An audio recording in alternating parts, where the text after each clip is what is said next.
अमृत उद्योग समूहाचे जनक, सहकार महर्षी आणि थोर स्वातंत्र्य सैनिक तीर्थरूप भाऊसाहेब थोरात, दादा यांच्या पुण्यस्मरण दिनानिमित्त त्यांना विनम्र अभिवादन केले।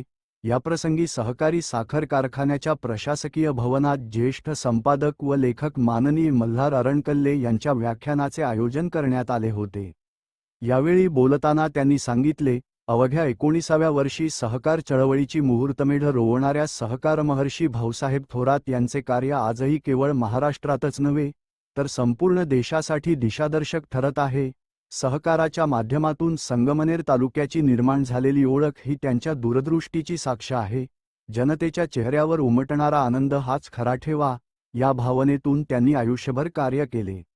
या प्रसंगी दादांच्या कार्याला कृतज्ञतापूर्वक अभिवादन करत त्यांच्या सहकार, शिक्षण आणि समाजकारणातील अमूल्य योगदानाच्या आठवणींना उजाळा देण्यात आला।